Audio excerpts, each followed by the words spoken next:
Okay, today we are going to start the next lesson, that is Unit 6, Agricultural Laborers. Okay. So in the last 5 units, we have studied about what is employment, what is poverty, what is the people as a resource, what is agriculture, food security, and now we are going to study the agricultural laborers. Now this chapter, it has special relevance to Bihar. Just we studied in the last chapter that in Bihar, the in overall, that is the total, if we take the population of total state, then more than two-third, that is about 64% people are roughly engaged in agricultural activities. And if we talk in rural areas, 80% of the people in rural areas are engaged in agriculture. So these 80% rural people, the rural population, some of them they have their own lands, but most of them they work upon the land of some other people, and they work as agricultural laborers or farm hand. So in Bihar, there is a large population which is working as agricultural laborer, and that is why this chapter is of special importance for us. Okay, let us see the introduction. In the previous chapter, we studied about agriculture as well as the food grains. We also came across with the measures of food supply, particularly during natural calamities such as epidemic and earthquake. तो ये कहना चाह रहा है कि हमने last chapter में agriculture, food और फूड ग्रेन्स के बारे में पढ़ा, और हमने ये भी पढ़ा कि जब मुश्किल समय होता है, जब कोई विपत्ति का समय होता है या नेचुरल कैलामिटीज़, जिसे प्राकृतिक आपदा कहते हैं, जैसे कि कोई महामारी हो गई हो, कोई भूकंप आ गया हो, तो ऐसे में क्या कदम उठाए जाते हैं ताकि खाना सभी लोगों तक ठीक से पहुंच सके. Now in this chapter we shall know about the producer of food grains, that is agricultural labor. Okay. इस चैप्टर में हम पढ़ने जा रहे हैं उनके बारे में जो कि इस अनाज को पैदा करते हैं. अनाज को पैदा करने वाले कौन हैं? जो खेत में काम करते हैं. और खेत में जो काम करते हैं वो या तो किसान हैं जिनका अपना ज़मीन है, या जो लोग हैं जो खेत में काम करते हैं दूसरों की ज़मीन पर, जिनको कि हम एग्रीकल्चरल लेबर कहते हैं. We shall study about the problems of farmers and agricultural laborers in Bihar and find solution for their problems. और इस चैप्टर में हम पढ़ेंगे कि बिहार राज्य में किसानों और जो खेतीहर या कृषिगत मजदूर हैं उनकी क्या समस्याएं हैं और उनके समस्याओं के क्या उपाय हो सकते हैं. In Bihar, during farming season, various types of inoccupation emerge and compel the agricultural laborers to migrate to other states in search of livelihood. पहले भी आप पढ़ चुके हैं कि जो एग्रीकल्चर का काम होता है ये सीजनल होता है, इट डिपेंड्स ऑन सीजन्स. तो जब सीजन होता है लाइक सोइंग सीजन या हार्वेस्टिंग सीजन, यानी जब बुआई होती है और कटाई होती है, तो इसी समय ज़्यादा काम होता है, बीच में जो है ज़्यादा काम नहीं होता है एग्रीकल्चर। तो इसके कारण जो है जब सीज़न चला जाता है सोइंग का, तो उसके बाद जो लोग होते हैं वो बेकार हो जाते हैं। The rural people they don't have any other work and so they become unemployed and they have to look for work in some other places. उनको काम जो है दूसरी जगह खोजना पड़ता है। कुछ लोगों को गांव में ही काम मिल जाता है तो उस समय वो कुछ और दूसरा काम करते हैं, लेकिन बहुत से लोग होते हैं जिनको गांव में काम नहीं मिलता है, तो मजबूरी में उन्हें दूसरे जगह जाना पड़ता है काम की तलाश में। कई बार उन्हें एक राज्य से दूसरे राज्य तक में भी काफ़ी दूर जाना पड़ता है काम की तलाश। During migration they suffer many types of family, social and political problems.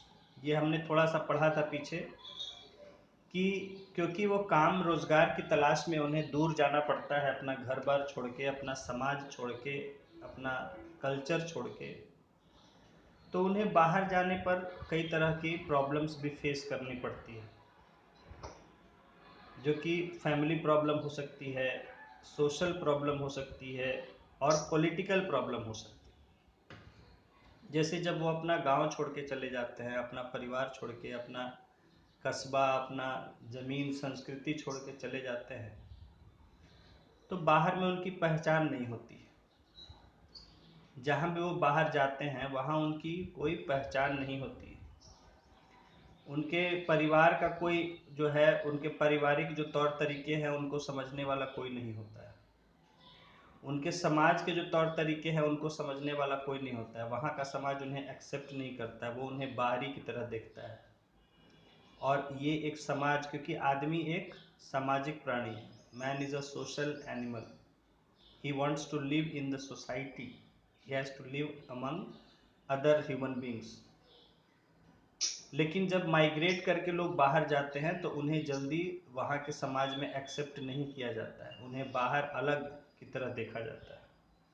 तो they have social problems and political problems. उन्हें पॉलिटिकल प्रॉब्लम्स, यानी क्योंकि वहाँ के वो रहने वाले नहीं होते हैं तो उनकी बात को कोई सुनने वाला नहीं होता है, उनके ध्यान देने वाला, उनकी समस्याओं को ध्यान देने वाला कोई नहीं होता है, क्योंकि वहाँ के वो मेंबर नहीं होते हैं उस समाज के, उस जगह से जुड़े नहीं होते हैं। तो इस तरह से जो माइग्रेशन के कारण जो एग्रीकल्चरल लेबर है उन्हें फैमिली प्रॉब्लम्स, सोशल प्रॉब्लम्स और पॉलिटिकल प्रॉब्लम्स, ये सभी प्रॉब्लम्स फेस करने पड़ते हैं। These problems will be discussed in this chapter in detail. इस इन्हीं प्रॉब्लम्स को हम इस चैप्टर में डिटेल में समझेंगे। Now the objective.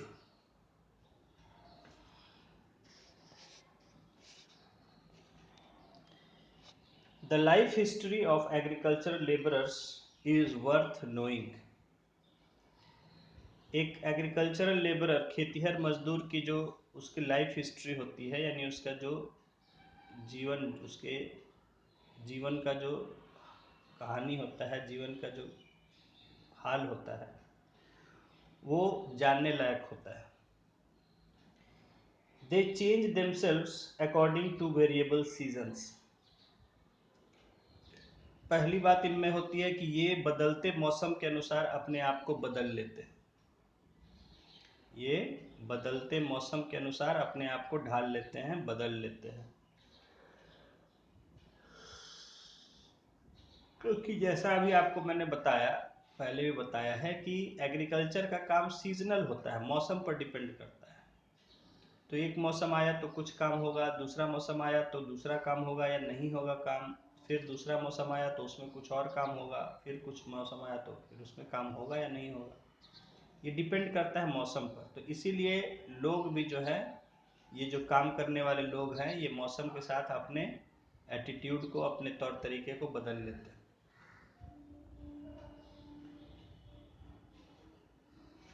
What are the reasons of the change? पूछा जा रहा है कि आखिर इस बदलाव के क्या कारण हैं। What are the reasons? क्यों बदलते हैं लोग? It is our prime objective. तो इस चैप्टर में अभी ये हमारा समझना सबसे प्राइम ऑब्जेक्टिव, मुख्य उद्देश्य हमारा है कि आखिर एग्रीकल्चर लेबरर समय के साथ अपने आप को क्यों बदलता है। To find out solution for the pitiable condition of the agricultural laborers is our basic aim. तो हमारा जो मुख्य लक्ष्य है वो है कि ये जो एग्रीकल्चरल लेबरर्स हैं इनकी जो बड़ी बुरी हालत है उसके लिए कोई उपाय ढूंढना, कैसे उनकी जो है दुखों को, मुसीबतों को, परेशानियों को दूर किया जा सकता है। The main objective of our study is to throw light on the various programs or schemes carried out for the laborers time to time by governments of India and Bihar. तो इस चैप्टर में जो हमारा पढ़ने का मुख्य लक्ष्य होगा वो होगा कि ताकि हम उन कार्यक्रमों, उन योजनाओं के बारे में जान सकें जो बिहार सरकार और भारत सरकार के द्वारा मजदूरों के लिए समय समय पर चलाती जा रही है।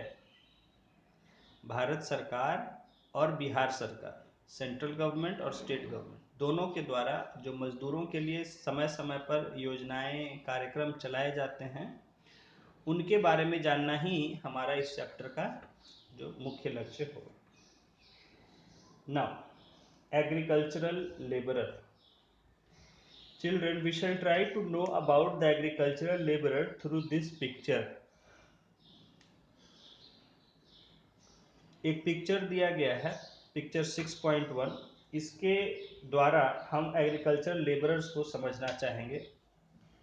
इस फोटो में आप देख सकते हैं कि कुछ लोगों को एक खेत में काम करते हुए दिखाया गया है। कुछ लोगों को दिखाया जा रहा है कि खेत में महिलाएं हैं, वो खेत में काम कर रही हैं। देखिए, in the picture 6.1 we see some rural women planting paddy in the field.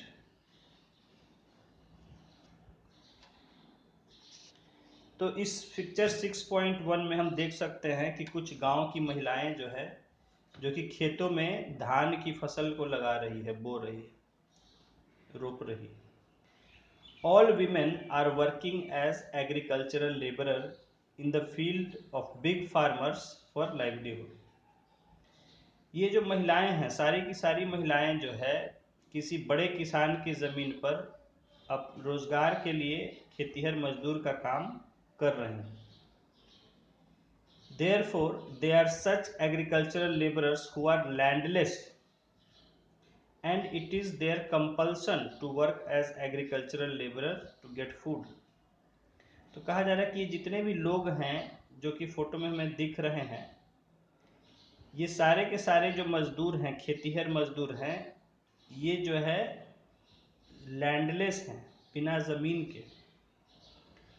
And it is their compulsion, ये उनकी मजबूरी है, to work as agricultural labourer to get food, कि वो, उनकी मजबूरी है उन लोगों की कि वो खेतीहर मजदूर की तरह काम करें ताकि वो अपना काम करके भोजन चला सके।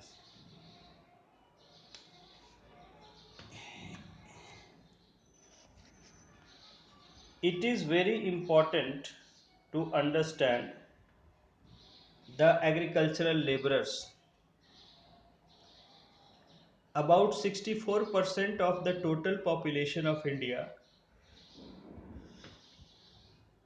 is engaged in agricultural sector. कहा जा रहा है कि एग्रीकल्चरल लेबरर्स को समझना बहुत ही ज़रूरी है। क्यों? क्योंकि भारत देश का लगभग 2/3 64% जो है पॉपुलेशन, वो इन्हीं कामों में लगा हुआ है, एग्रीकल्चर से जुड़े कामों में। The condition of agricultural laborers is extremely pitiable due to rural indebtedness. कहा जा रहा है कि जो खेतीहर मजदूर हैं उनकी हालत बहुत ही दयनीय है, तरस खाने लायक है, क्योंकि ड्यू टू रूरल इंडेप्टेडनेस, क्योंकि गांव में जो है लोग जो है कर्ज में डूबे हुए हैं, जो कर्ज में डूब जाते हैं लोग। तो डेट का मतलब होता है कर्ज, इनडेटेड का मतलब होता है कर्ज लिया हुआ। तो ग्रामीण क्षेत्रों में लोग काफ़ी कर्ज लेके काम करते हैं, जैसे कि खासकर जो एग्रीकल्चरल लेबरर्स होते हैं, क्योंकि इनके पास अपनी ज़मीन होती नहीं है, तो अपना इनका कोई बचत का जो है कोई ज़रिया होता नहीं है। जो मजदूरी किए तो वो अपना खाने पीने रहने में ही चला जाता है। तो इसलिए इनकी हालत को समझना बड़ा ज़रूरी है हमारे लिए, क्योंकि भाई 2/3 भारत का जो जनता है वो इसी तरह से अपना जीवन गुजारते हैं। The agricultural labourer are the people working as agricultural labourer in village. तो खेतीहर मजदूर किसे कहते हैं? तो गांव में जो लोग दूसरों की ज़मीनों पर काम करते हैं उन्हें ही खेतीहर मजदूर कहा जाता है।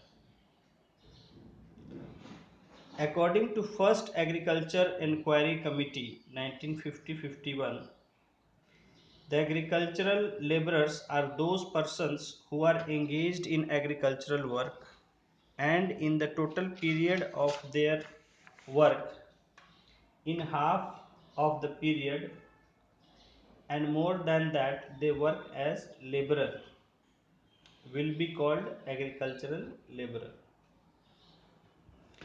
देखिए, कहा जा रहा है कि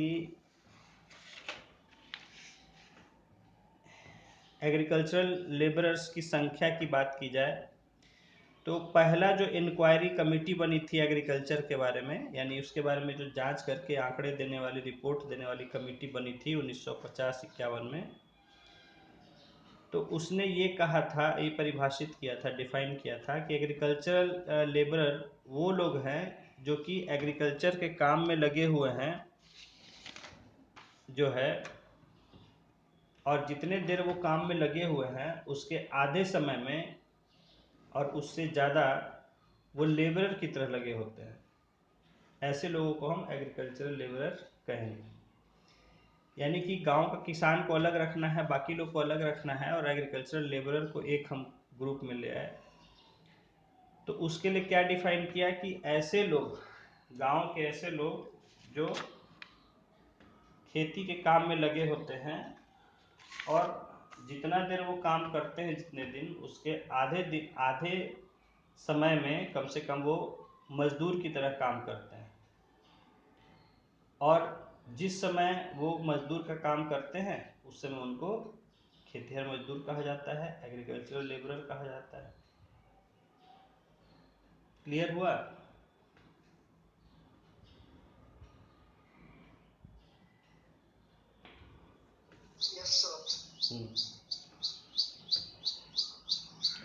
A major portion of the rural people belongs to these agricultural laborers. कहा जा रहा है कि जो गांव के लोग होते हैं उनका एक बड़ा हिस्सा जो है वो खेतीहर मजदूर ही होते हैं। Quesnez remarks, poor agriculture, poor king and poor country may or may not apply to other countries, but it holds good to India. कोई एक एग्रीकल्चरल साइंटिस्ट हैं क्वेजने, उनका कहना है पुअर एग्रीकल्चर गरीबी खेतीबाड़ी, पुअर किंग गरीब राजा, एंड पुअर कंट्री और गरीब देश। भारत के बारे में उन्होंने लिखा है कि गरीब वहाँ का कृषि है, एग्रीकल्चर भी गरीब है, वहाँ के राजा भी गरीब है, यानी जो भी हेड है देश का, और पुअर कंट्री और देश भी गरीब है। May or may not apply to other countries, but it holds good to India. ये कहावत हो सकता है हमारे आसपास देशों पर लागू नहीं होता हो, लेकिन हम पर लागू होता है, यानी भारत में ये सही बात है।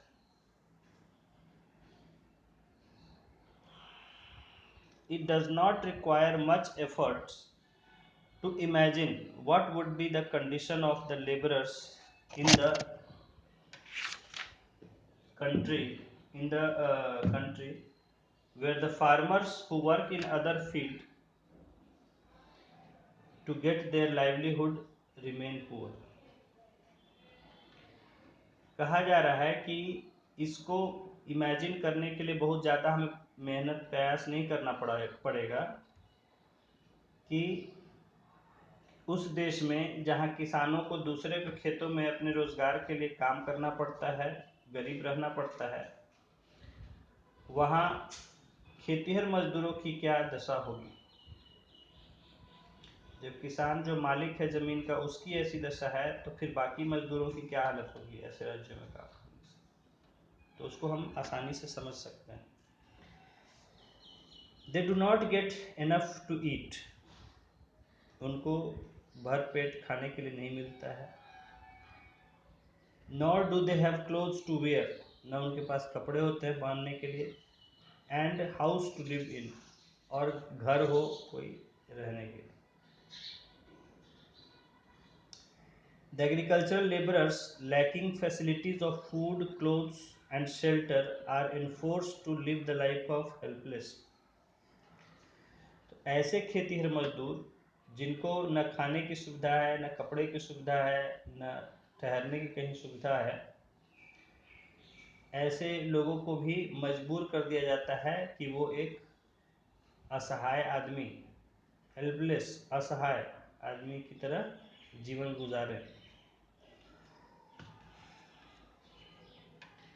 The agricultural laborers can be divided mainly in three categories.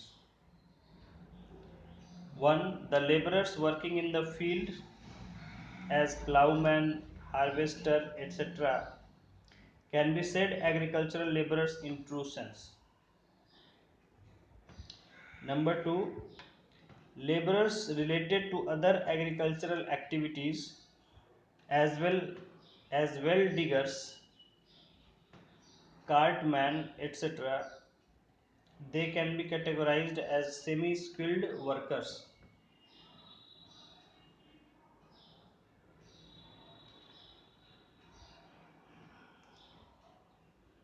Okay. Number three, laborers engaged other than agricultural works in additional industries like carpenter, blacksmith. They can be called as village artisans.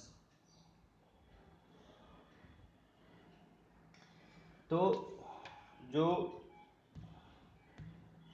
खेती का काम छोड़ के दूसरे कामों में लगे होते हैं, खास करके शहरों में, जैसे बढ़ई का काम हो, लोहार का काम हो, इस तरह के काम करने वाले जो होते हैं, तो उनको हम कहते हैं विलेज आर्टिजन्स। गांव के मजदूर उनको कहा जाता है।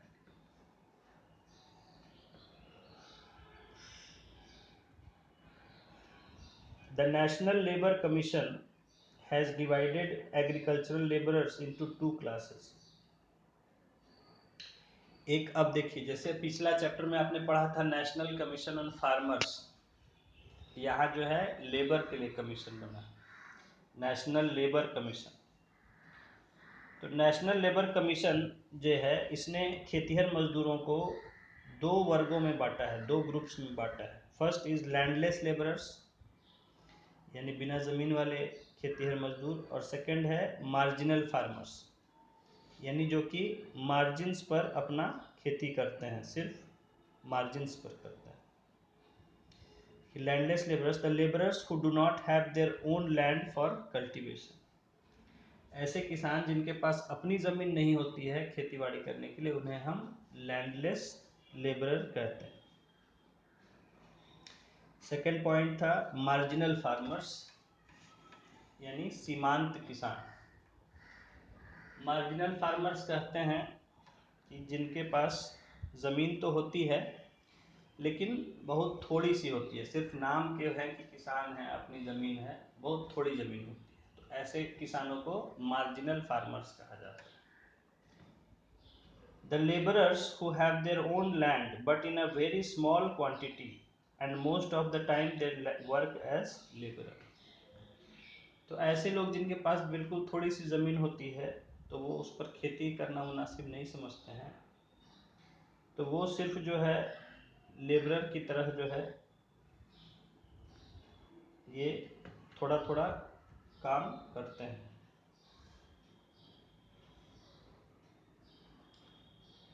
From table 6.1 it is clear that in 1991 the number of agricultural laborers in Bihar was 37.1% in comparison to agricultural laborers in India 26.1%.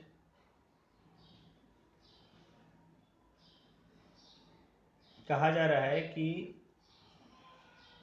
Table आगे 6.1 दिया गया है, जिसमें कि हम देख सकते हैं अलग अलग साल में बिहार के कितने परसेंट लोग एग्रीकल्चरल लेबरर्स का काम किए हैं बिहार और इंडिया के, वो डेटा दिया गया है।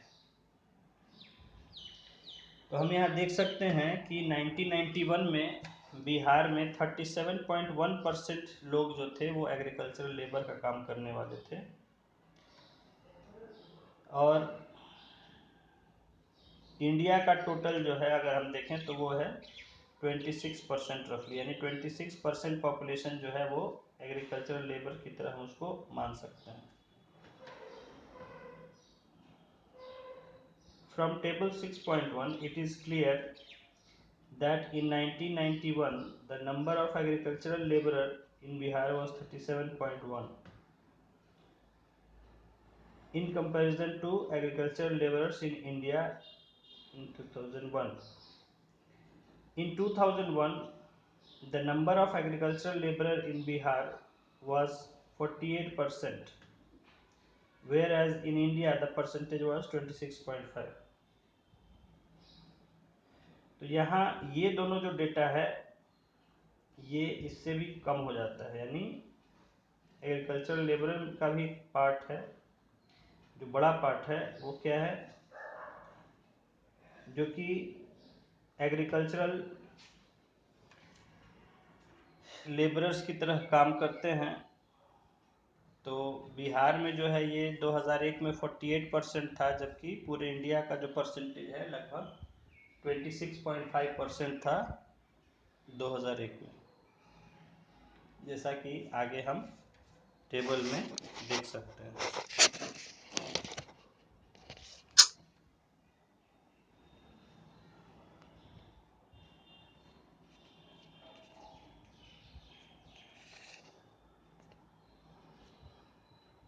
No. Just 1 minute.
Okay. So now we will see the problems of agricultural laborers in Bihar. देखिए ये जो यहाँ टेबल दिया गया है 6.1, इसको भी बना लेंगे, याद करेंगे, ध्यान रखेंगे। हमें एक रफ आइडिया रखना है, ये सब टेबल्स जो हैं बहुत इम्पोर्टेंट हैं, और हर टेबल का डेटा एग्जैक्ट याद रखने की ज़रूरत नहीं है, लेकिन कुछ का है सिर्फ आपको आइडिया रखना है कि लगभग कितना परसेंट है, ठीक है। कुछ का एग्जैक्ट आपसे पूछा जाएगा, ठीक है, तो जैसे ये भी पूछा जा सकता है।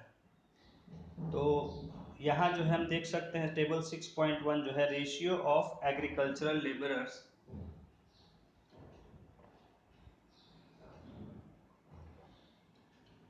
1991 और 2001, और इसका आप जो है, जो मैंने आपको भेजा है उसमें डेटा मिल जाएगा करंट 2000 इधर 11 और उसके बाद का डेटा करंट का मिल जाएगा, उसको देख लेंगे। आपको जो मैंने भेजा था वहाँ पर इकोनॉमिक सर्वे का जो भेजा था उसमें ये मिल जाएगा, एम्प्लॉयमेंट वाला जो भेजा था आपको।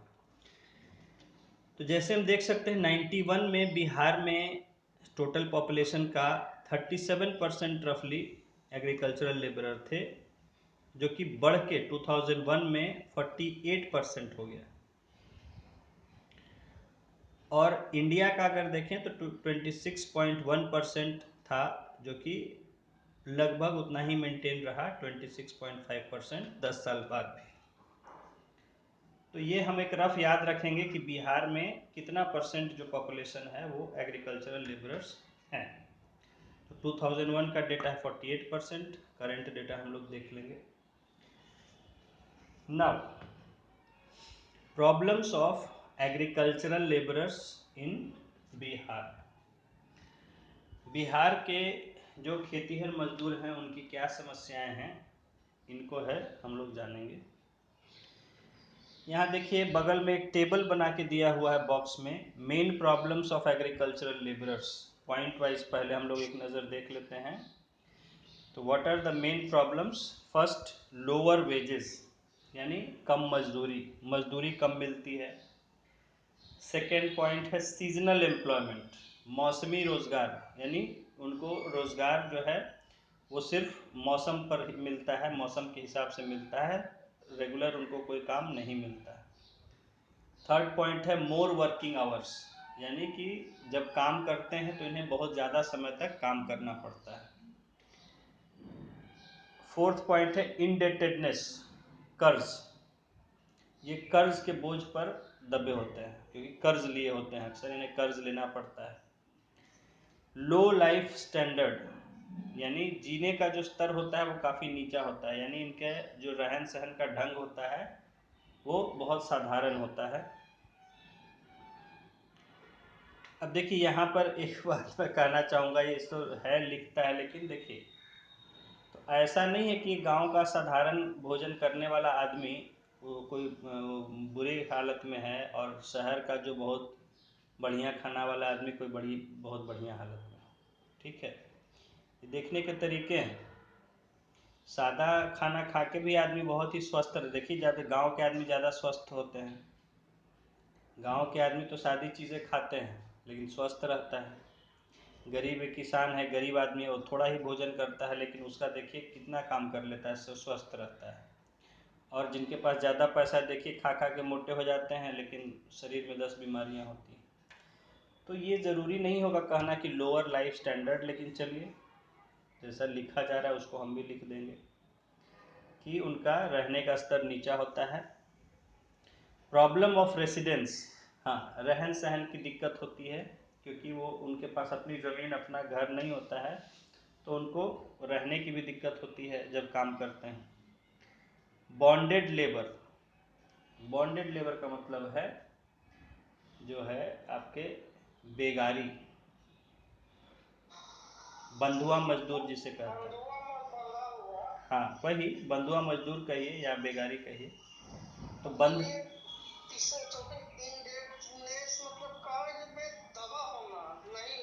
कर, हाँ कर्ज में होना।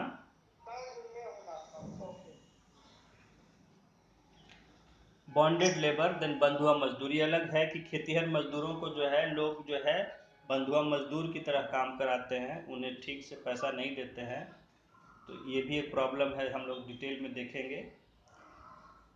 Then lack of auxiliary jobs, उन्हें और खेती में जुड़े हुए जो काम होते हैं दूसरे, वो उसकी कमी होती है गांव में। सहायक होता है ना, हाँ हाँ, यानी कि अब जिस समय खेती का काम हो रहा है तो ठीक है, बाकी फिर दूसरा काम कुछ गांव में नहीं होता है तो उस समय बेकार हो जाता है। लैक ऑफ ऑर्गेनाइजेशन, संगठन की भी कमी होती है। ये सब अकेले अकेले अपना अपना काम करते रहते हैं, इनमें कोई संगठन नहीं होता है कि ये आपस में एक संगठित होके एक जो है कोई काम या कोई अपना मुद्दा उठा सकें, कोई अपनी समस्या उठा सके। तो देयर इज नो ऑर्गेनाइजेशन।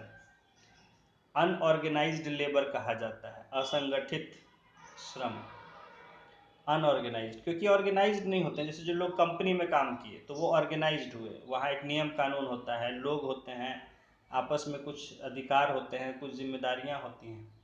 लेकिन यहाँ क्या है कि अनऑर्गेनाइज्ड होता है, यानी कोई ऑर्गेनाइजेशन नहीं होता है। काम दिया, काम किया, पैसा लिया, खत्म, कोई मतलब नहीं, बस काम करो पैसा लो, काम करो पैसा लो, इतना ही होता है। Next, in occupation due to mechanisation in agriculture. एक और समस्या जो उभर के आ रही है खेतीहर मजदूरों के बीच वो है कि मशीनों के इस्तेमाल से बेरोजगारी हो जाना, बेकारी हो जाना। खेतीबाड़ी में मशीनों का, जैसे ट्रैक्टरों का इस्तेमाल होने लगा है, तो पहले जितने लोगों की ज़रूरत होती थी खेती कामकाज में, बुआई में, रोपाई में, अब उतने आदमियों की ज़रूरत नहीं पड़ती है, क्योंकि ट्रैक्टर बड़ी तेज़ी से काम कर देते हैं।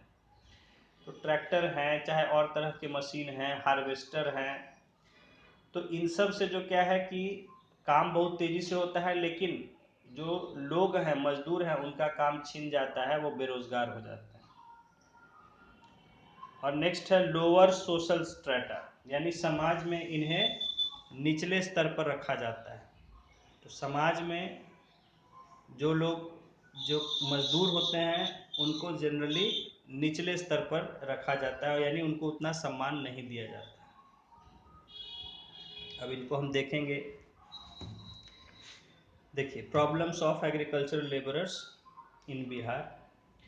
On one hand, the problems of agricultural laborers have been increasing due to increase in population, and on the other hand their conditions are very pitiable.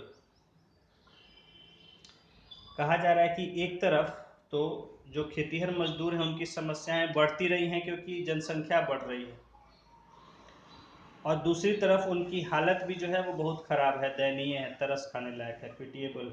PT मतलब तरस, हाँ, दया, तरस।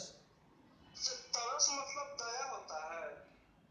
अब देखिए, तरस और दया में वैसे कहिएगा तो फर्क होता है, लेकिन कहिएगा तो एक ही है, मिला जुला शब्द है। जैसे दया क्या है, दया का मतलब क्या है? दया का मतलब यही है, किसी को हम जब मुश्किल में देखते हैं, कोई बुरी हालत में देखते हैं, तो उस पर हम कोई मदद करते हैं, यही ना दया होता है। तरस भी यही होता है, बस शब्द है अलग अलग लगभग। आने के बाद तरस करने का मन करता है। चलिए, वही मैंने कहा कि जुड़े हुए शब्द हैं, अब मतलब समझने का है कि जो आप समझिए। हाँ हाँ, दोनों जुड़े हुए शब्द हैं, ठीक है।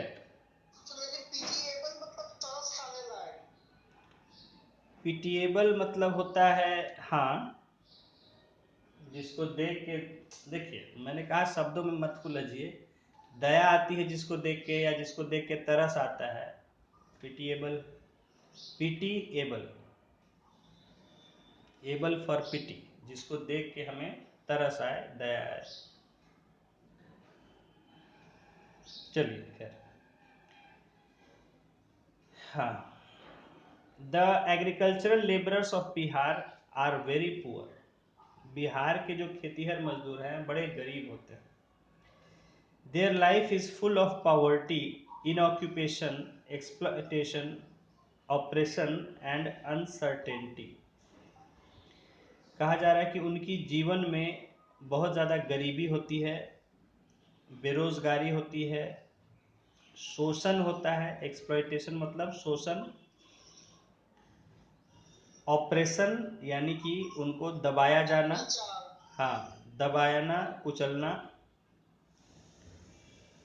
एंड अनसर्टेनिटी, और अनिश्चितता, यानी कि कुछ पता नहीं होता है क्या होगा। क्योंकि मैंने आपसे कहा काम मिलेगा नहीं मिलेगा, खेती इस बार होगी नहीं होगी, जब खेती होगी तब बारिश होगी तब उन्हें काम मिलेगा, तो इस तरह से बहुत ही अनिश्चितता हो, अनसर्टेनिटी होती है उनके लाइफ।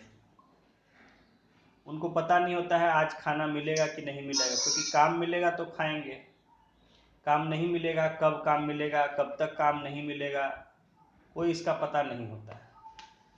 ठीक है, तो इसलिए इनकी लाइफ बड़ी अनसर्टेन होती है। The problems of agriculture their social condition is not very good.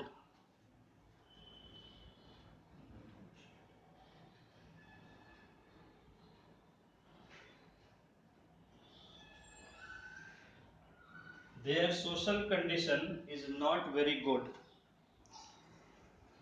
In many places they live like slaves. कहा जा रहा है उनकी सामाजिक हालत जो है बहुत अच्छी नहीं होती है, कई जगहों पर उन्हें गुलामों की तरह भी रहना पड़ता है। The problems of agricultural laborers are numerous and some of them are as follows.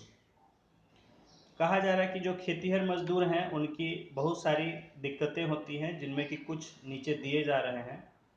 Number 1, lower wages यानी कम मजदूरी। The major problem of agricultural labourers is lower rate of wages. जो सबसे बड़ी समस्या है खेतीहर मजदूरों की वो है उनका जो मजदूरी का दर होता है वो बहुत कम होता है।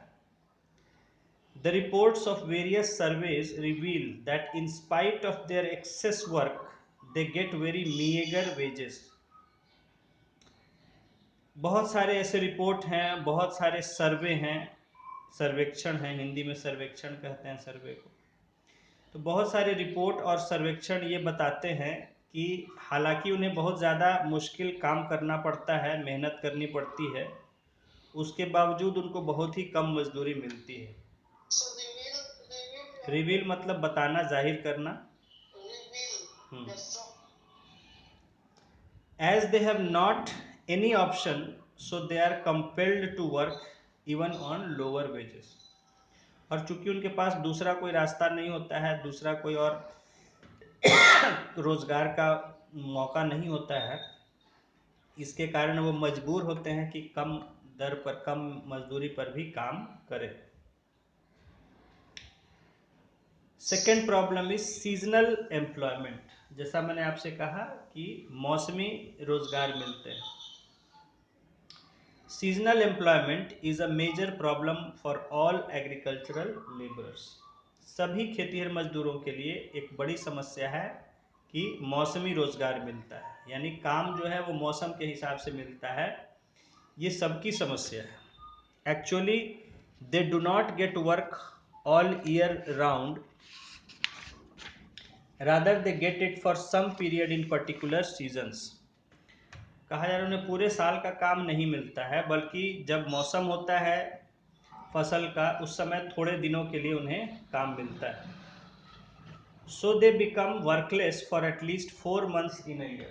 इसलिए कम से कम साल में 4 महीने बेकार हो जाते हैं, बेरोजगार हो जाते हैं, कोई काम नहीं मिलता है।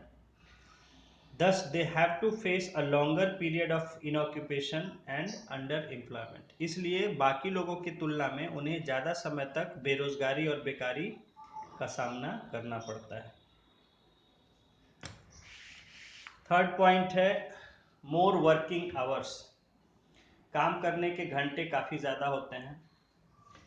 One of the major problems of agricultural laborers in Bihar is that there is no fixed timing for their work. एक और बड़ी समस्या ये है मजदूरों की कि उनका काम का कोई समय तय नहीं होता है। They work 10 to 14 hours and sometimes when they remain engaged in night watch they have to do work for 24 hours. Generally सामान्यतः उन्हें 10 से 14 घंटे काम करने पड़ते हैं, और कभी कभी जब रात की भी वो देख रेख का भी काम करते हैं फसल वगैरह की, तो उस समय 24 घंटे का काम भी करना पड़ता है। नंबर 4 इज इंडेटेडनेस, कर्ज। देखिए, due to their meagre wages the agricultural labourers of Bihar remain indebted all year round. कहा जा रहा है कि चूंकि उनको मजदूरी कम मिलती है इसलिए जो बिहार के खेतिहर मजदूर हैं उनको जो है साल भर कर्ज में रहना पड़ता है। So they work as a begar under bigger farmers. तो चूंकि कर्ज इन्होंने लिया रहता है, इस वजह से बड़े किसानों के लिए इन्हें बेगारी करनी पड़ती है, क्योंकि पैसा पहले लिया हुआ है तो उसके बदले इन्हें पैसा मिलता नहीं है, तो एक तरह से उसे बेगार कहते हैं। नंबर 5 इज क्लियर हो गया। Number 5 is lower life standard. The life standard of agricultural labourer is very low. एक खेतिहर मजदूर का जीने का स्तर बहुत नीचा होता है। As their wages are extremely low, so they are not able to fulfill the minimum needs of food, clothes and shelter. क्योंकि इनकी मजदूरी कम होती है, इसलिए अपने जो जीने के जो इनकी ज़रूरतें होती हैं, कपड़ा, खाना, कपड़ा, मकान, ये भी पूरा नहीं कर पाते हैं। The pity is that they do not even get 2 square of meals every day. और सबसे दया की ये बात है कि इनको 2 वक्त का खाना भी ठीक से नहीं मिल पाता है। Their clothes are tattered. उनके कपड़े जो है जनरली फटे होते हैं। There is no कपड़ा के सेंस में यूज किया जाता है ये वर्ड। हाँ, टैटर्स मतलब होता है जो चीथड़े होते हैं, कपड़े फट जाते हैं पुराने होके, तो उनको टैटर्स कहते हैं या टैटर्ड कहते हैं। पुराने कपड़े फट गए, फटे पुराने कपड़े। There is no question of shelter. और उनके मतलब घर वगैरह तो होता नहीं है, तो रहने की जगह का भी, कोई रहने का ठिकाना भी पक्का नहीं होता है। Next number 6 is problem of residence. अभी वही बात हमने कहा कि रहने सहने का इन्हें दिक्कत तकलीफ होती है, क्योंकि ना कोई मकान होता है, रहने का ठिकाना नहीं होता है। One of the problems of agricultural labourers is the problem of residence. The laborers live in the house of mud and straw made on landlord's plots with the permission of the landlord. तो ये क्या करते हैं कि जहाँ काम करते हैं जिनके खेतों में, वहाँ जो है ज़मींदार, ज़मीन का मालिक होता है, उसकी जो है परमिशन लेके, उसकी आज्ञा लेके ये वहीं एक मिट्टी का और फूस का झोपड़ी बना लेते हैं, उसी झोपड़ी में रहते हैं। These huts are very small and the laborer can hardly stretch their legs. तो ये झोपड़ियाँ इतनी छोटी होती हैं कि इसमें मुश्किल से अपने पैर फैला पाते हैं आराम के लिए। There is not any ventilation for light and air. उसमें हवा पानी आने के लिए, हवा रोशनी आने के लिए कोई जगह नहीं होती है। So health of agricultural laborers and their children goes on deteriorating. इसलिए जो मजदूर होते हैं उनका स्वास्थ्य जो है लगातार, उनका और उनके बच्चों का स्वास्थ्य खराब होता जाता है, गिरता जाता है। नंबर 7 इज बॉन्डेड लेबर, बंधुआ मजदूर। Due to indebtedness such agricultural labourers work whole life और till the payment of debt under their landlords for food only. कहा जा रहा है कि कर्ज लेने के कारण जो खेतिहर मजदूर हैं उनको अपने पूरा जीवन, या जब तक वो कर्ज नहीं चुका देते हैं तब तक अपने मालिकों ज़मींदारों के लिए खाने पर सिर्फ काम करना होता है। The other family members also help them in their work for which they do not get any remuneration. और उनके काम में उनके परिवार के दूसरे लोग भी मदद करते हैं, हालांकि उनको इसके बदले कोई पैसा नहीं मिलता है। Such labourers are called bonded labour. तो ऐसे मजदूर लोगों को, ऐसे काम करने वाले लोगों को बंधुआ मजदूर कहते हैं। These laborers remain connected to landlords who exploit them. तो ये जो मजदूर होते हैं ये लगातार अपने मालिकों या जमींदारों से जुड़े होते हैं, चाहे भले ही वो उनका शोषण कर रहे होते हैं फिर भी। Number 8 is lack of additional jobs, यानी कि और दूसरे रोजगार की कमी होती है गांव में। There is a lack of additional jobs in villages if there is no production of crops due to flood, drought or famine. The agricultural laborers do not have any other source of livelihood and eventually they come more and more into the grip of debt with each passing day.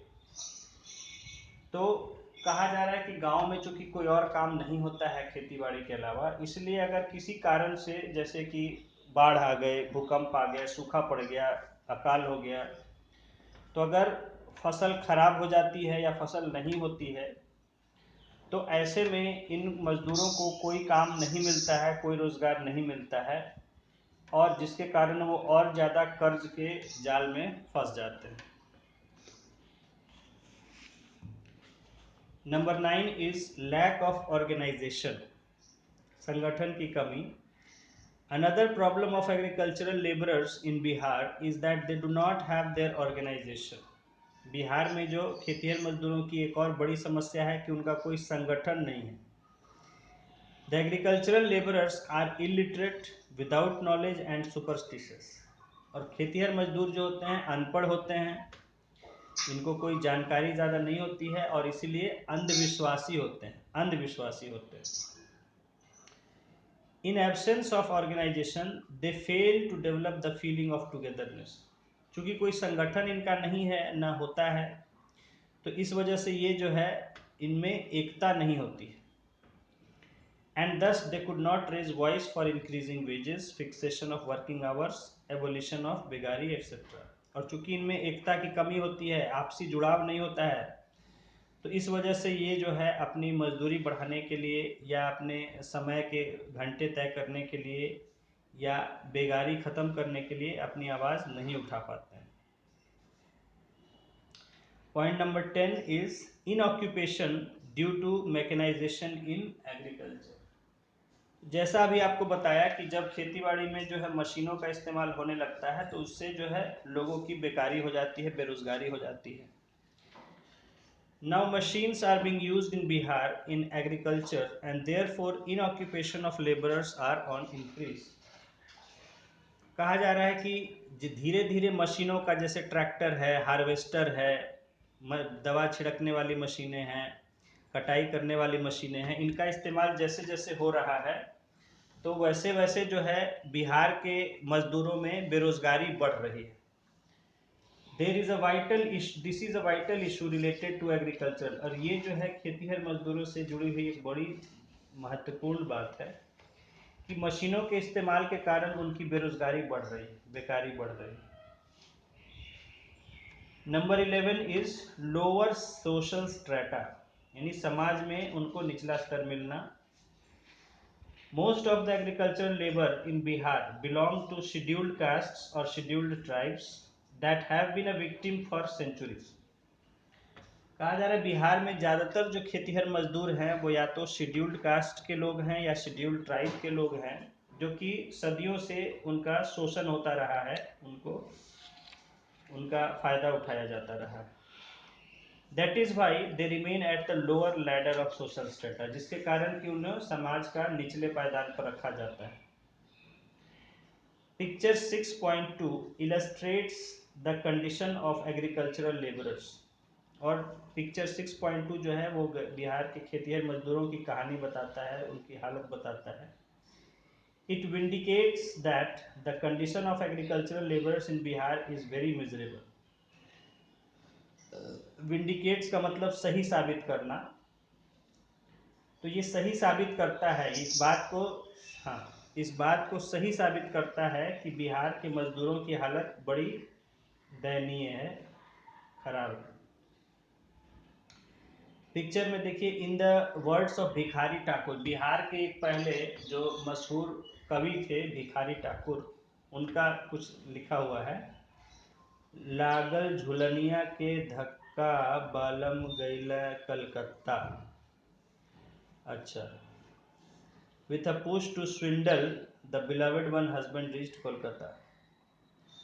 तो कहने का मतलब है कि train में धक्के खाते हुए जो हस्बैंड हैं, यानी एक लेडी कह रही है कि मेरे हस्बैंड जो है ट्रेन में धक्का खाते खाते और वो कलकत्ता चले गए हैं काम की तलाश में। Okay. The famous folk song composer Bhikhari Thakur, through his folk songs, tried to describe the migration of agricultural laborers। तो ये है विंडिकेट का मतलब टू प्रूव करेक्ट, करेक्ट मतलब सही साबित करता है।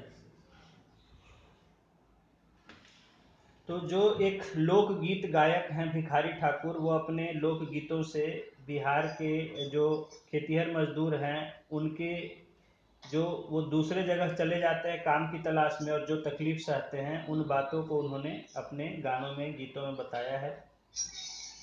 It seems suitable to present some lines of his lyric to visualise, और यहाँ पर ये उचित होगा कि हम उनके कुछ लाइनों को जानें जो अभी मैंने लाइनें आपसे पढ़ी। फोक lyricist Bhikhari Thakur tried to explain how the people of Bihar migrated to states, particularly to West Bengal, Assam, Maharashtra, Punjab, Haryana, etc. in search of job. तो लोक गायक भिखारी ठाकुर जो हैं वो ये बताना चाहे कि किस तरह बिहार के लोग जो है काम की तलाश में दूसरे राज्यों जैसे बंगाल, असम, महाराष्ट्र, पंजाब, हरियाणा, ये इन राज्यों में काम की तलाश में चले जाते हैं। Those days, Kolkata then Calcutta was very famous for jute mills. तो ये जब उन दिनों की बात है आज़ादी के बाद की, उस समय कलकत्ता शहर जो था वो जूट मिलों के लिए बड़ा मशहूर था। Biharis in a large number migrated there to earn livelihood for their families, और बिहार के लोग बड़ी संख्या में वहाँ अपना रोजगार धंधा कर कमाने के लिए अपने परिवार के कारण चले जाते थे। Even today, Bihari laborers have been making immense contribution in the farming in Punjab and have been behind its success. और आज भी कहा जा रहा है कि बिहार के मजदूर जो है पंजाब जैसे राज्यों में जहाँ खेती बहुत अच्छे से हो रही है उसके पीछे उन्हीं का हाथ है। तो खेती को सफल बनाने में पंजाब, हरियाणा जैसे राज्यों में बिहार के ही मजदूरों का उसमें योगदान है। Similarly, the Bihar workers in search of job migrated to distant lands such as Mauritius, Trinidad, Uganda, Nepal, etc. और इसी तरह बिहार के लोग काम की तलाश में बहुत दूर जगह जैसे मॉरिशस, ट्रिनिडाड, युगांडा, नेपाल ऐसे देश भी चले गए। Due to their ability and efficiency they became very famous. अपने कुशलता और अपने योग्यता के कारण, यानी काम करने बड़ी मेहनत से काम करते हैं, बड़ी कुशलता से काम करते हैं, बड़ी समझदार होते हैं, तो इसके कारण ये काफ़ी फेमस, बहुत लोग इनको पहचाने, पसंद किए। The example of sir Shiv Sagar Ram Gulam is very recent, और इसमें हम एक उदाहरण देंगे सर शिव सागर राम गुलाम का, जो कि बहुत हाल का है। He became the first Prime Minister of Mauritius, और वो मॉरिशस के पहले प्रधानमंत्री बने। He is called the father of the nation of Mauritius, उनको मॉरिशस देश का जो है राष्ट्रपिता कहा जाता है, father of nation. It is noteworthy that Sir Shiv Sagar Ram Gulam belongs to Shahbad, presently Bhojpur in Bihar, और ये जो है शिव सागर राम गुलाम जी, ये जो हैं बिहार के, जो उस समय शाहबाद कहते थे, आज का जो भोजपुर का इलाका है, वहाँ के रहने वाले हैं। The road south to Gandhi Maidan Patna in the capital of Bihar has been named after him in his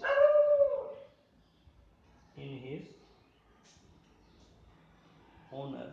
ये थोड़ा सा यहाँ कुछ है, कहने का मतलब है कि जो गांधी मैदान के दक्षिण का रोड है पटना में, बिहार की राजधानी पटना में, वो जो है उनके नाम पर उस रोड का नाम रखा गया है। श्री राम गुलाम रोड करके नाम है उसका, उनके तारीफ में, उनके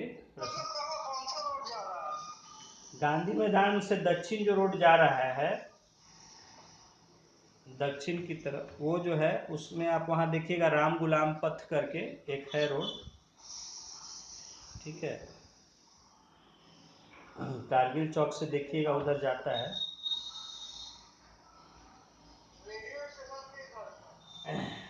अब इतना मुझे ध्यान नहीं है, लेकिन एक रोड है क्योंकि जिसका राम गुलाम पथ नाम है। खैर, story of a promising child, एक एक बड़े ही उभरते बच्चे की कहानी है। एक ऐसे बच्चे की कहानी यहाँ दी जा रही है जो कि उसको जो भविष्य में बहुत कुछ कर सकता था।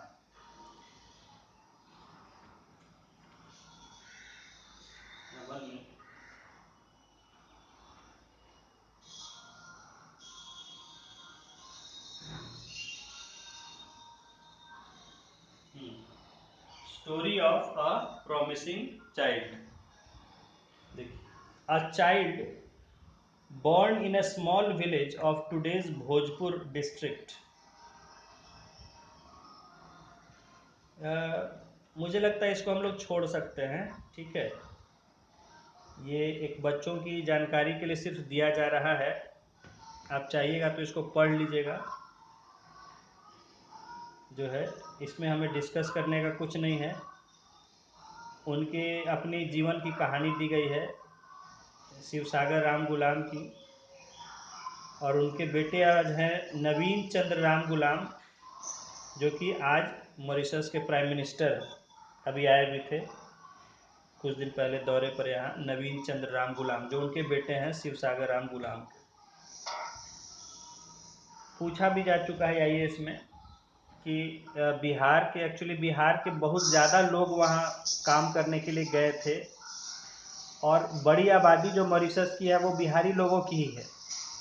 वहाँ का जो है नेशनल लैंग्वेज है भोजपुरी, तो भोजपुरी वहाँ सेकंड लैंग्वेज है, बोली जाती है। और ये लोग वहाँ के जो है प्राइम मिनिस्टर कई जैसे पहले शिव सागर थे, उसके बाद अभी नवीन चंद्र राम गुलाम है प्राइम मिनिस्टर, जो कि बिहार के हैं ये लोग। खैर, नेक्स्ट टॉपिक है हमारा माइग्रेशन ऑफ एग्रीकल्चरल लेबरर्स, यानी खेतीहर मजदूरों का दूसरे जगहों पर चले जाना।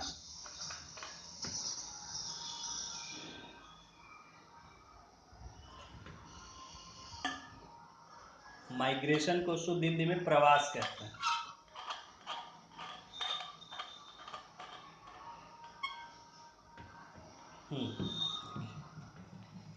Thus we see that there are several problems related to agricultural laborers in Bihar।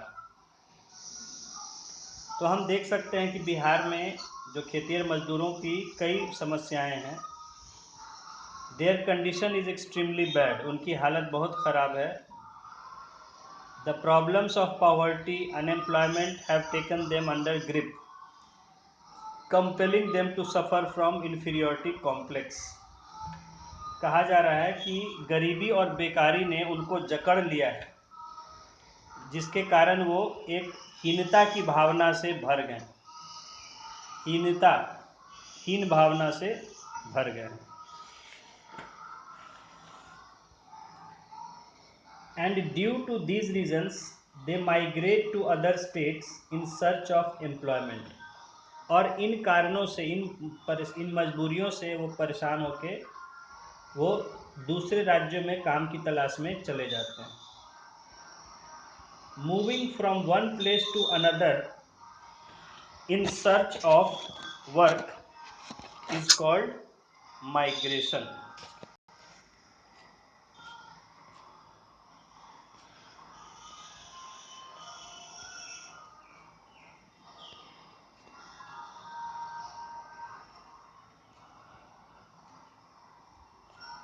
One minute, हाँ। Moving from one place to another in search of work is called migration, यानी कि काम की तलाश में एक जगह से दूसरी जगह को चले जाना माइग्रेशन कहा जाता है, प्रवास कहा जाता है। Presently it has come to notice that in search of work mostly agricultural laborers have been migrating to Punjab, Haryana, Assam, Delhi, Kolkata, Mumbai etcetera. और ये सब हम लोग के जो जानकारी में आता है कि सबसे ज़्यादा जो हैं लोग वो पंजाब, यानी पंजाब, हरियाणा, ये सब जो बड़े एग्रीकल्चरल स्टेट्स हैं जहाँ मज़दूरों की बड़ी मांग होती है काम करने वाले लोगों की, तो पंजाब, हरियाणा, असम, दिल्ली, कोलकाता, मुंबई और ऐसे बड़े शहरों में जहाँ तरह तरह के फैक्ट्रीज होते हैं, उन फैक्ट्रियों में काम करने के लोगों की ज़रूरत होती है। इन शहरों की ओर ये ज़्यादातर खेतिहर मजदूर चले जाते हैं। Picture 6.4 specifies how a family is migrating in search of work. तो पिक्चर 6.4 में हम देख सकते हैं कि किस तरह से एक जो है परिवार है जो कि काम की तलाश में दूसरे शहर जा रहा है।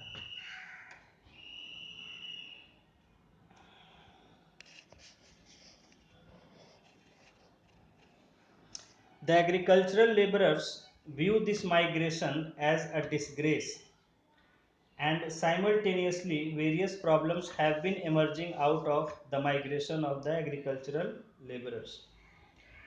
अब ये जो दूसरी जगह जाने की मजबूरी होती है काम की तलाश में, इसको जो खेतिहर मजदूर होते हैं एक बेइज्जती की तरह देखते हैं कि ये बेइज्जती हो रही है, ये अपमान हो रहा है कि हमें अपना जगह छोड़ के दूसरी जगह जाना पड़ रहा है, इसे बहुत बड़ी बेइज्जती समझते हैं। लेकिन दूसरी तरफ जो है उनके दूर चले जाने से और भी कई समस्याएं निकल के आ रही हैं। On the other hand, the number of agricultural laborer has started decreasing, and on other hand there is great scarcity of labor for agricultural work. तो एक तरफ तो मजदूरों के चले जाने से कई समस्याएं उभर के आ रही हैं, और दूसरी तरफ जो है इनका जो खेतिहर मजदूरों की जो संख्या है वो घटती चली गई है, और खेती के काम के लिए मजदूर नहीं मिल रहे हैं, बड़ी कमी हो रही है, क्योंकि ये दूसरे शहरों में चले जाते हैं, दूसरे राज्यों में चले जाते हैं, तो यहाँ खेती के काम के लिए मजदूर नहीं मिल रहे हैं। In Punjab, Haryana, sorry, at the same time the Bihari labourers are being exploited in other states.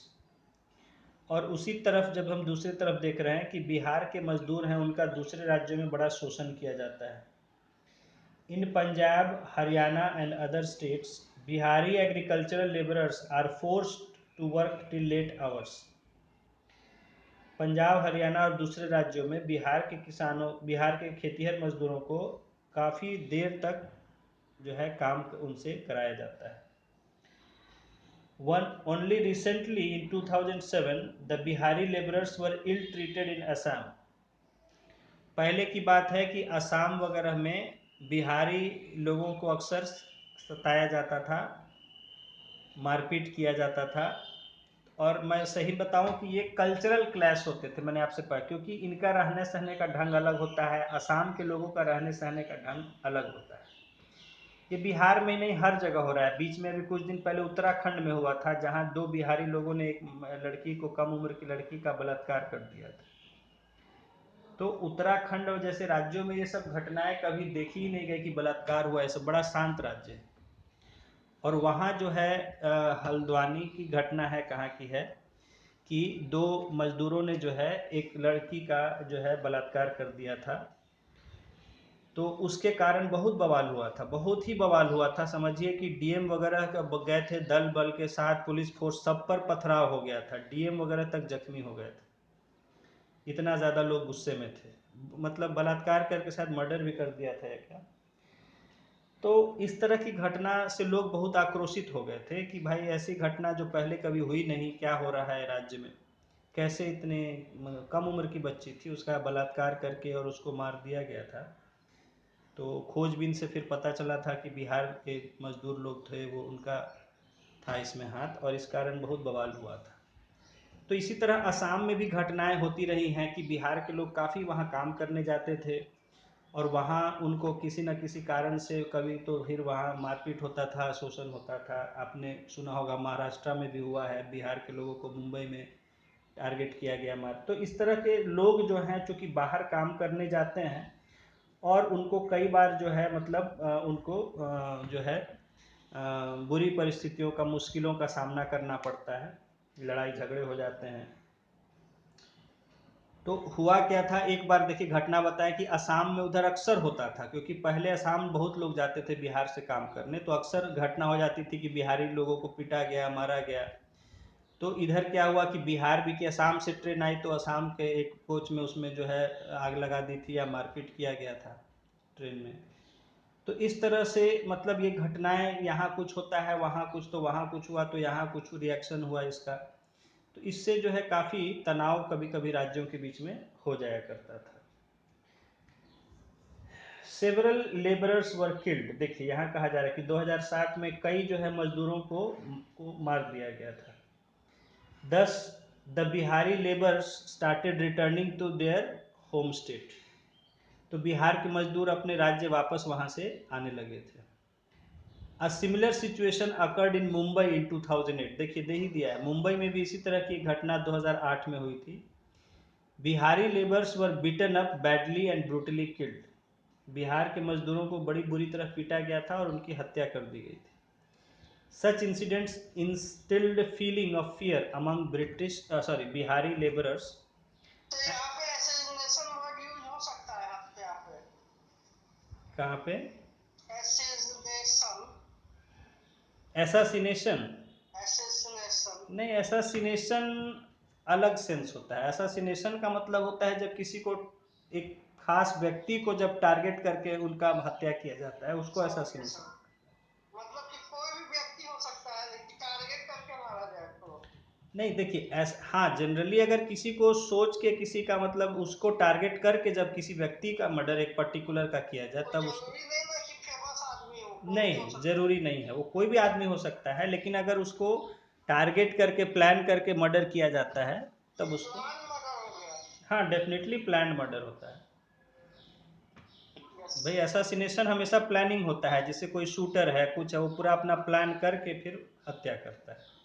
Yes हाँ, तो such incidents instilled feeling of fear among Bihari labourers and this was a serious problem. इन घटनाओं से बिहार के मजदूरों में एक भय की भावना भर गई थी, डर की भावना उनके अंदर भर गई थी, और जो कि एक बड़ी समस्या थी, क्योंकि जब उनके अंदर डर होगा तो वो कहीं जाएंगे नहीं काम करने, और जब काम करने नहीं जाएंगे तो वहाँ की इकोनॉमी भी प्रभावित होगी, और यहाँ भी जो लोग बिना काम के रह जाएंगे तो बेकार होंगे, तो फिर समस्या 10 होगी। तो ये बड़ी समस्या थी कि बिहार के मजदूरों को, बिहार के लोगों को जो है कई तरह का जो है दिक्कत। अभी मैंने बताया था आपको एक बार शायद कि ये एक्चुअली कल्चरल क्लैशेज होते थे पहले, जो है कल्चरल क्लैश होते थे। कल्चरल क्लैश का मतलब कि कल्चर अलग अलग होने के कारण जो क्लैश होता है, झगड़ा होता है। अब असम के लोगों का रहने सहने का तरीका और है, बिहार के लोगों का रहने सहने का तरीका और है, तो वो इस कारण कई बार उनमें झगड़े हो जाया करते थे। अब पता चलता है कि वहाँ के लोग, मान लीजिए मैं एग्जांपल दे रहा हूँ कि वो धोती पहनते हैं और यहाँ का लोग चला गया वो लुंगी पहन के घूम रहा है, तो उस पर लड़ाई झगड़ा हो जाए कि भाई लुंगी पहन के कैसे घूम रहे हो, ठीक है। तो या तो आदतें अलग होने के कारण आप जानते ही हैं कि आपस में झगड़ा हो जाता है। और कई जगह जो है बाद में काम के कारण भी झगड़ा होता है, क्योंकि भाई काम करने वाले लोग सब हैं जो बिहार से बाहर से आए हैं, जो वहाँ के लोकल लोग हैं वो भी काम तलाश में हैं, तो जब ये यहाँ से चले जाते हैं तो उनको काम नहीं मिल पाता, इस वजह से उनको मन में तकलीफ होती है और फिर लड़ाई झगड़ा करते हैं। देखिए एक बार हुआ था कि बिहार के बच्चे बहुत ज़्यादा महाराष्ट्र वगैरह में जाके वहाँ क्वालिफाई कर रहे थे नौकरियों में, तो वहाँ के लोगों, राज ठाकरे वगैरह इन लोगों ने काफ़ी हंगामा मारपीट किया था बिहार के लड़कों को, और कहा था कि इनको बिहार के लोगों को यहाँ एग्ज़ाम नहीं देने दिया जाए, हमारी नौकरी पर ये कर ले रहा है। तो वहाँ देखिए नौकरी को लेकर आपस में तनाव था, उनको था कि भाई हमें नौकरी, अब बिहार के लड़के यहाँ के नौकरी ले रहे हैं तो हमें नौकरी कहाँ से मिलेगा, तो इसके कारण वो उनको मार पीट के कह रहे थे कि तुम जाओ जाओ, मतलब बहुत तरह इस तरह का। रेलवे एग्जाम से एक बार हुआ था, वैकेंसी निकला था, तो वो उसमें जो है बिहार के बच्चे अप्लाई कर दिए थे बहुत सारे, तो उसमें फिर प्रॉब्लम वो कर दिए थे कि भाई बिहार के लोग कैसे इतना अप्लाई कर रहे हैं, उनको नहीं अलाउ किया जाए। तो कई कारणों से, कभी कल्चरल क्लैश के कारण लड़ाई झगड़ा हो जाता है, कभी जो है मतलब कोई इंसिडेंट हो जाता है, क्राइम हो जाता है उसके कारण होता है, कभी जॉब के कारण होता है। एक बार मैं ही था बताऊं दिल्ली में, और वहाँ मैं देखा कि एक आदमी है वो कार से चुरा रहा था ये स्टीरियो जो होता है, सीडी प्लेयर वगैरह, तो लोगों ने उसको धर लिया। और अक्सर घटना होती है क्योंकि वहाँ कारें बाहर खड़ी रहती है तो लोग चोरी करने का प्रयास करते हैं। अब वो चोरी कर रहा था, लोगों ने पूछा भाई कहाँ से हो, तो बोल दिया बिहार से। अब लोगों ने उसे पीटना शुरू कर दिया। अब इससे क्या हुआ, वहाँ बिहार के लोगों के प्रति हो जाता है कि भाई यहाँ के लोग चोर होते हैं, चोरी करते हैं, ये है। तो इस तरह से कभी कुछ घटनाएं हो जाती हैं, कभी कुछ जो है, जैसे मैंने उत्तराखंड का आपको एग्जाम्पल दिया, कोई क्राइम हो गया, या कहीं जो है कल्चरल क्लैश हो गया, रहने सहने के तरीकों के कारण क्लैश हो गया, कहीं जो है नौकरी के कारण क्लैश हो गया। तो इस तरह से बहुत सारी समस्याएं, बाहर जाते हैं जो काम करने। और ये बिहार के तो मैं आपको बता रहा हूँ, लेकिन ये इंडिया के भी साथ होता है। इंडिया के जो लोग बाहर जाते हैं उनके साथ भी यही प्रॉब्लम है। आपको क्या लग रहा है कि यहाँ से जो लोग विदेश जाते हैं काम करने, बड़े अच्छे से रहते हैं, बड़ी खुशी से रहते हैं, उनको भी तकलीफ है इसी तरह का, यही सब तकलीफ है। वहाँ भी देखिए, एक बार ऑस्ट्रेलिया में यहाँ के लोगों का मर्डर किया जा रहा था, भारत के काम करने वाले जो लोग थे, उन अटैक हो रहा था उन पे बहुत ज़्यादा, बहुत सारे लोग वहाँ से भाग के लौट आए थे। तो क्योंकि यहाँ के लोग जाते हैं वहाँ, तो वहाँ के लोगों को नौकरी नहीं मिलता है। यहाँ के सब जितने इंजीनियर, सॉफ्टवेयर सब जाते हैं, आईटी वाले जाते हैं, तो वहाँ के लोगों को कोई काम ही नहीं मिलता है, वो अनएम्प्लॉयड हो जाते हैं, बेकार हो जाते हैं। तो वो यहाँ पर लोगों पर कई बार अटैक करते हैं, लूटपाट करते हैं, बहुत तरह की घटनाएं होती हैं। उनको वहाँ समाज में इज्जत नहीं दिया जाता है। तो बहुत सारी चीज़ें फेस करनी पड़ती है। बाहर जो लोग काम करने जाते हैं तो ये सबको फेस करना पड़ता है, कोई ऐसी बात नहीं है। तो मजदूर हैं, जैसे बिहार के मजदूरों की मैंने बताया कि दूसरे राज्यों में जाते हैं तो वहाँ उन्हें कई बार जो है समस्याएं जो है फेस करनी पड़ती है। जैसे दिल्ली है, दिल्ली में देखिए बिहारियों को ज़रा भी इज्जत नहीं दिया जाता था, बहुत टारगेट किया जाता था। पहले मुख्यमंत्री थी शीला दीक्षित, वो अक्सर जब भी गुस्साती थी तो यही कहती थी कि दिल्ली की समस्या की जड़ जो है बिहार के लोगों के कारण, ठीक है। तो कुछ था भी, जहाँ के लोग बहुत ज़्यादा वहाँ काम करते हैं, हर तरह का काम करते हैं, उसमें कोई गलत कुछ कर देता है तो एक बवाल हो जाता है कि भाई बिहार के लोगों ने ऐसा किया।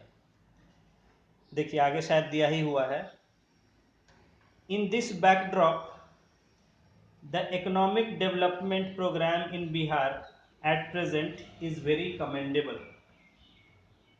तो कहा जा रहा है कि इन बातों को देखते हुए, बैकड्रॉप का मतलब होता है बैकग्राउंड, इन सब चीज़ों को देखते हुए जो अभी हमने पढ़ा, इनको देखते हुए the economic development programme in Bihar at present is very commendable. तो बिहार में जिस तरह के अभी जो विकास का कार्यक्रम चल रहा है वो बड़ी तारीफ करने लायक है। कमेंडेबल मतलब तारीफ के लायक। After the operation and tyranny of Biharis who were called भैया as a mark of disregard in Mumbai. देखिए ये कहा जा रहा है कि जब बिहारियों को अत्याचार किया गया, उनको सताया गया, और जैसे मुंबई में उनको एक अपमानित शब्द उनके लिए भैया होता था। भैया का मतलब बिहारी लोगों से होता था, अनपढ़ जाहिल लोगों से, बिहारी लोगों से। और यही दिल्ली में भी हो गया भैया भैया, बिहार यूपी के लोगों को भैया कहते हैं। वहाँ कहते हैं अरे कौन है ये, भैया है, ठीक है, ऐसे बोलते हैं। तो in Mumbai the statement of Bihar chief minister Shri Nitish Kumar is of great importance. तो इन सब को देखते हुए बिहार के मुख्यमंत्री नीतीश कुमार जी का ये कथन है, बड़ा महत्व का है। ही सेड, उन्होंने कहा, whosoever Bihari labour has gone to other states come back to Bihar. जो कहते हैं कि जो भी बिहार के मजदूर बाहर गए हैं दूसरे राज्यों में, वह बिहार वापस आ जाए। There will be no dearth of job for them, उनके लिए यहाँ काम की कोई कमी नहीं होगी। The government will treat them in a better way, सरकार उनको एक अच्छी तरह से उनके साथ व्यवहार करेगी। तो नीतीश कुमार जी ने बिहार के लोगों से आग्रह किया है कि आप बाहर नहीं जाइए काम करने, आप जो तरह तरह की परेशानियां आपको बाहर सहना पड़ता है, आप बिहार ही आ जाइए, यहाँ आपको काम की कमी नहीं होगी और बिहार की सरकार आपके साथ एक अच्छा सलूक करेगी। सर ये कमेंडेबल जो है ये सराहनीय। सराहनीय मतलब तारीफ के लायक, टू बी प्रेज्ड। कमेंड का मतलब होता है तारीफ, उस कमेंड से ही बना है रेकमेंड। कमेंडेशन होता है जब कोई तारीफ होता है, कोई ये होता है, कमेंडेशन बोला जाता है। जो अवार्ड के साथ हमें कोई लेटर मिलता है, सर्टिफिकेट मिलता है, या मेडल्स वगैरह मिलते हैं। Yes sir. तो जो हमें जैसे पुरस्कार मिलता है तो उसके साथ लेटर ऑफ कमेंडेशन मिलता है, यानी जो प्रशंसा पत्र कहते हैं हिंदी में। Anyway, natural calamity is also one of the reasons of migration. कहा जा रहा है कि माइग्रेशन जो बिहार के लोग है उसका एक और कारण जो है वो है कैलामिटी, नेचुरल कैलामिटी, जो प्राकृतिक आपदा आती है। Agricultural labourers migrate due to flood and drought. एक और कारण जो है खेतीहर मजदूरों के दूसरे जगह जाने का वो है बाढ़ और सूखा। The recent Kosi flood changed the condition of Bihar. जैसे कोसी में जो हाल में बाढ़ आई थी, यानी ये कुछ साल पहले की बात कही जा रही है, जब कोसी में बाढ़ आई थी तो उसने बिहार की हालत को बदल दिया था। It is evident from the picture 6.5 how flood affected agricultural laborers and other people are migrating to other places। तो पिक्चर 6.5 से हम देख सकते हैं कि किस तरह से जो है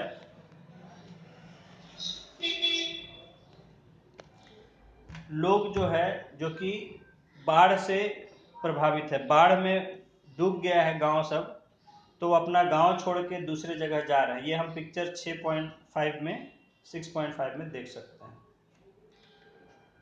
नाउ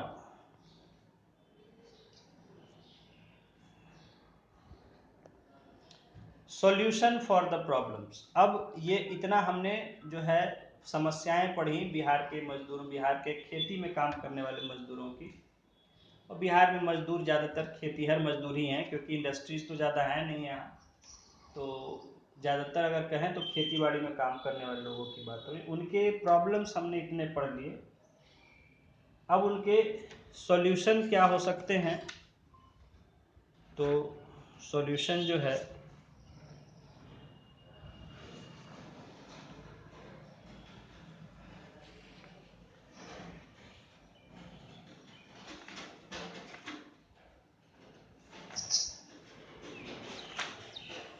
आज इतना ही रहने देते हैं, काफ़ी हो गया है, काफ़ी टॉपिक हो गया है, क्योंकि जल्दी जल्दी में बहुत ज़्यादा करा देंगे, दिमाग में रहना भी चाहिए।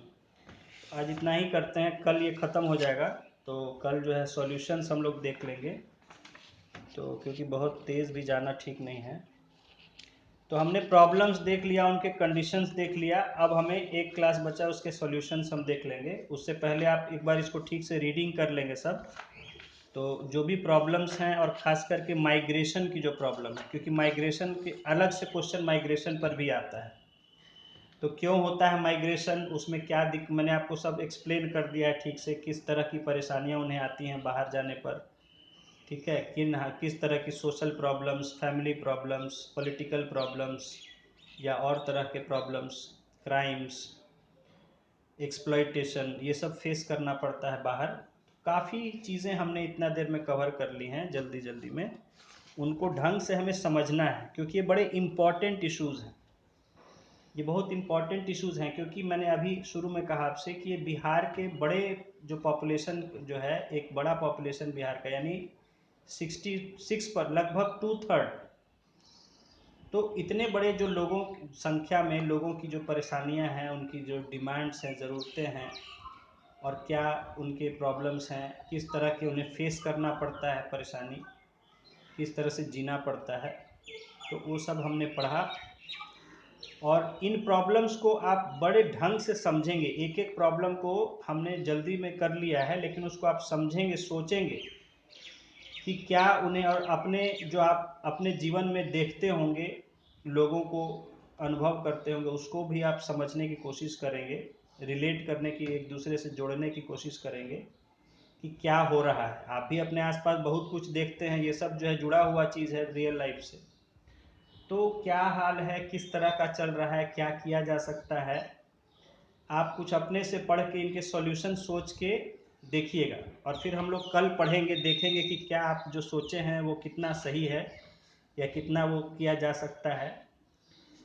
तो इसको आप ढंग से एक एक जो हमने पढ़ा इतना इसको देखेंगे, अच्छे से एक एक लाइन वगैरह को देखेंगे, और पीछे के क्वेश्चंस और आप जो पहले लिखे हैं अच्छा है, और कंप्लीट करेंगे, कुछ छूटा हुआ है आपका। भेज चुके हैं। हाँ हाँ, तो उसको हम जो है देख लिए थे और आपसे उसको डिस्कस कर लेंगे।